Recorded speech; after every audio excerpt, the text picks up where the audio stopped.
Alexander Graham Bell, March 3, 1847 to August 2, 1922, was a Scottish-born scientist and inventor best known for inventing the first working telephone in 1876 and founding the Bell Telephone Company in 1877. Bell's education was largely received through numerous experiments in sound and the furthering of his father's work on visible speech for the deaf. Bell worked with Thomas Watson on the design and patent of the first practical telephone. In all, Bell held 18 patents in his name alone and 12 that he shared with collaborators. Bell's mother Eliza homeschooled her son and instilled an infinite curiosity of the world around him. He received 1 year of formal education in a private school and 2 years at Edinburgh's Royal High School. Though a mediocre student, Bell displayed an uncommon ability to solve problems. At age 12, while playing with a friend in a grain mill, he noticed the slow process of husking the wheat grain. He went home and built a device with rotating paddles and nail brushes that easily removed the husks from the grain. Young Alexander was groomed early to carry on in the family business. But his headstrong nature conflicted with his father's overbearing manner. Seeking a way out, Alexander volunteered to care for his grandfather when he fell ill in 1862. The elder Bell encouraged young Alexander and instilled an appreciation for learning and intellectual pursuits. By age 16, Alexander had joined his father in his work with the deaf and soon assumed full charge of his father's London operations. On one of his trips to North America, Alexander's father decided it was a healthier environment and decided to move the family there.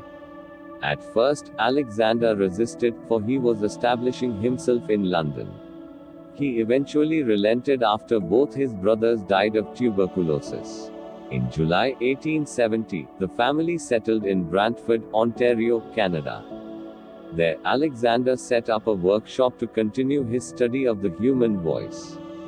Alexander Graham Bell began work on a device that would allow for the telegraph transmission of several messages set to different frequencies in 1871. Upon moving to Boston, he found financial backing through local investors Thomas Sanders and Gardner Hubbard.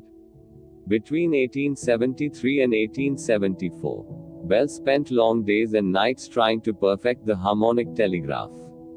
During his experiments, he became interested in another idea, transmitting the human voice over wires. Bell's diversion frustrated his benefactors, and Thomas Watson, a skilled electrician, was hired to refocus Bell on the harmonic telegraph.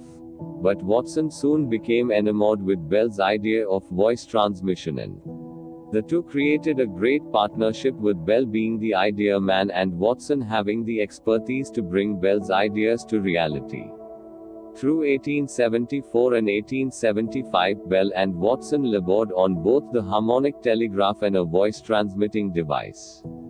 Though at first frustrated by the diversion, Bell's investors soon saw the value of voice transmission and filed a patent on the idea. For now, the concept was protected, but the device still had to be developed. In 1876, Bell and Watson were finally successful. Legend has it that Bell knocked over a container of transmitting fluid and shouted, "Mr. Watson, come here. I want you." The more likely explanation was Bell heard a noise over the wire and called to Watson. In any case, Watson heard Bell's voice through the wire and thus, he received the first telephone call. With this success, Alexander Graham Bell began to promote the telephone in a series of public demonstrations. At the Centennial Exhibition in Philadelphia, in 1876, Bell demonstrated the telephone to the Emperor of Brazil, Dom Pedro, who exclaimed, "My God, it talks." Other demonstrations followed, each at a greater distance than the last. The Bell Telephone Company was organized on July 9, 1877. In January 1915, Bell was invited to make the first transcontinental phone call. From New York, he spoke with his former associate Thomas Watson in San Francisco. By all accounts, Alexander Graham Bell was not a businessman and by 1880 began to turn business matters over to Hubbard and others so he could pursue a wide range of inventions and intellectual pursuits. In 1880, he established the Volta Laboratory, an experimental facility devoted to scientific discovery. In the remaining years of his life, Bell devoted a lot of time to exploring flight. Starting with the tetrahedral kite in 1890s. In 1907, Bell formed the Aerial Experiment Association with Glenn Curtiss and several other associates. The group developed several flying machines, including the Silver Dart. The Silver Dart was the first powered machine flown in Canada. He later worked on hydrofoils and set a world record for speed for this type of boat. Upon getting married, Alexander and his wife Mabel traveled to Europe demonstrating the telephone.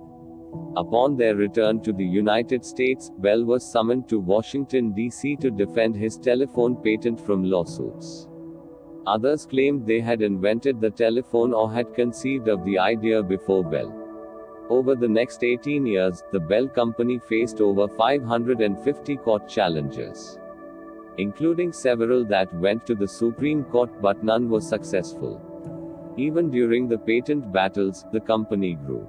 Between 1877 and 1886, over 150,000 people in the US owned telephones. Improvements were made on the device, including the addition of a microphone, invented by Thomas Edison, which eliminated the need to shout into the telephone to be heard. Thanks for watching the Book Icon YouTube channel. Please subscribe and share for more information videos.